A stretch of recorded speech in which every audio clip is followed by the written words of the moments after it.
And now, it's time for another Dice Tower review with Tom Vasel.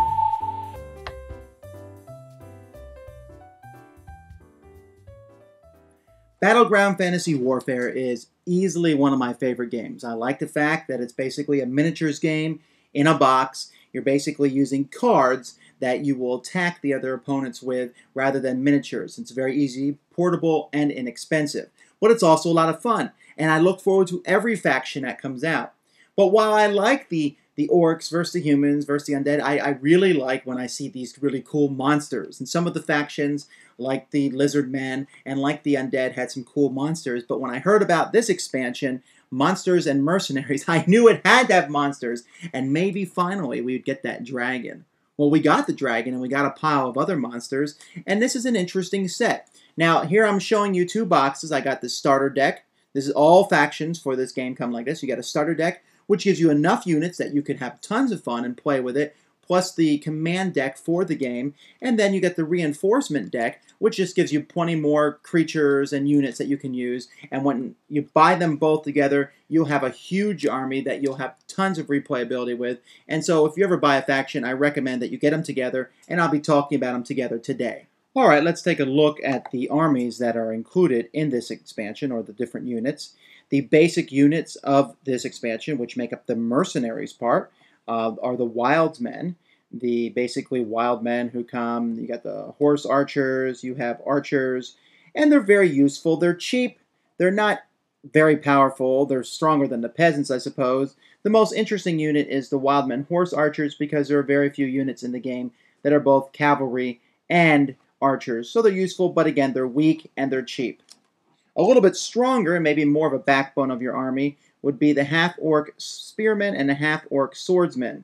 These units are stronger. They're not nearly as strong as their orc brethren, but they are fairly strong, and considering, again, they're not very expensive, you're going to find yourself using them quite a bit in your armies.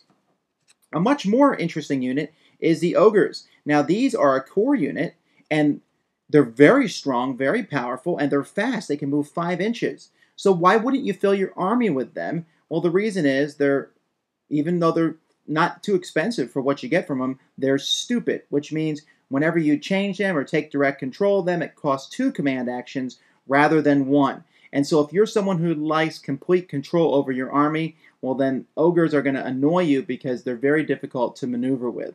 But I like them nevertheless. And if you like them, you'll also like the Earth Elemental. The Earth Elemental is even stronger and fast. Also, he can move 5 inches.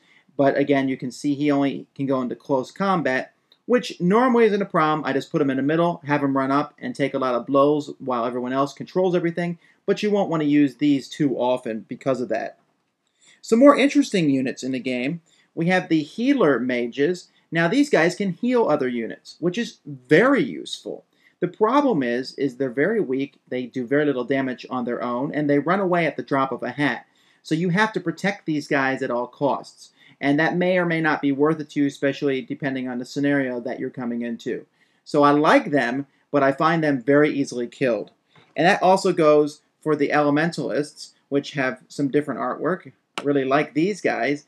The Elementalists are very powerful because they have 2 different kinds of spells that they can cast, a lightning strike and a fireball. The lightning strike is weaker than the fireball, but it reaches very far, almost 18 inches. The fireball is stronger, but has a lesser attack, but still, that very strong, useful, ranged attack that the Elementalists have is great. And the problem with these guys, again, is that they're very easily killed. But those are mostly the mercenaries. Well, I guess you saw some of the monsters. Let's now talk about my favorite creature in the game, and that's the Hill Giant. The Hill Giant is very strong, can move 6 inches, has great defense. I mean, he's amazing. He can run right up in the middle and just smash everything he comes across. But there are many units that can do that. What makes the Hill Giant wonderful, and even though he's stupid, and you have to use extra cards to control him, is you can discard 2 command you can spend 2 command actions to give him a range of 21 inches. Basically, he's picking up a tree or a house or a giant boulder and hurling it at the enemies. And that really makes the Hill Giant incredibly useful because you can have him stand there and just be an artillery unit. But at the same time, if he is attacked, he can certainly hold his own. And yes, he's expensive, 500 points, but I just love this guy. He's by far not my favorite unit in this expansion, but my favorite unit in the game. Of course, other people are going to be more interested in the dragons. We have the red dragon, which is powerful, 691 points, but then you have the ancient red dragon, which is actually 2 cards put together, and they're both very powerful and very useful, especially since they can fly. They're one of the first units that can fly, and basically you can use an action. They're flying above everybody else, and they can land behind someone, shoot someone in the back, basically with their fireballs. The ancient red dragon, he's intimidating, he's neat, and he's powerful, but for what you get for him, he costs 900 points. It's just not worth it, in my opinion. You're better off using just the red dragon, which is very intimidating in its own right. And speaking of intimidation, let's talk about the most intimidating creature in the game, in my opinion, and that's the Hydra. Now, the Hydra is a disadvantage. It only can go in close combat. It rolls 6 dice and is very powerful on attack. Its defense is okay.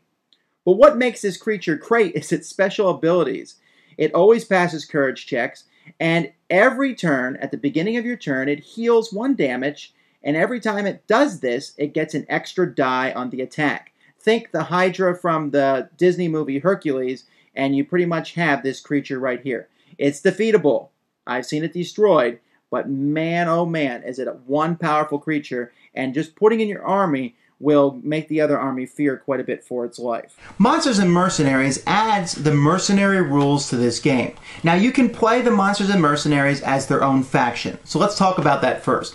As a faction, they're very fun to use. They're one that I'm going to use quite a bit. However, as a faction themselves, they're very expensive. Yes, you have the wild men and the half-orcs to even things out, but the problem is you're going to go through the deck and say, I want to use the Hydra, I want to use the Dragon, I want to use the Hill Giant, I want to use these Ogres, and you put a few of them together and that's half the points of your army. You use one of those dragons, you're taking up a good chunk of your army. So if you're playing the Monsters and Mercenaries, you're going to expect to have a few powerful units and then filling out with these Wildsmen to fill everything else out, or just have a few powerful units on the board altogether.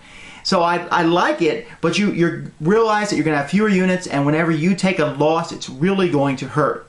It also inspires fear into the hearts of your opponents to bring out the Hydra or a couple Hill Giants or such. They're very, very dangerous and very powerful.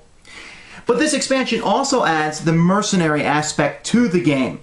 And what that is there are special rules in which you can insert units from this mercenary deck into other factions. You want to play the undead with a Hydra along? Go ahead. You want to play the dwarves with some half-orcs fighting against the orcs? Go ahead. You can basically do what you want. As always with this game, you can do anything you want, really, but they do have some rules that you can only take 1 mercenary unit per every so many soldiers that you have in your army, and I think that's fair. We played with using some of these as mercenaries, and because the monsters are so much fun to play with, I think it's going to be hard to talk people out of using them as mercenaries. And in fact, if you want to, you could apply the mercenary rules to any faction. I could bring a T-Rex along with the Umenzi army. I could bring along the undead trolls, the zombie trolls along with my human army. You know, and some of it's not going to make thematic sense. But the mercenaries are a good idea, and I'm glad this expansion came out. It's great as its own faction, but adding the mercenary rules changes up the game a little bit. Thanks for joining us today. For more written, audio, and video reviews, as well as the #1 board game podcast, check out the website at www.thedicetower.com. Until then, this is Eric Summerer, and you've been watching The Dice Tower.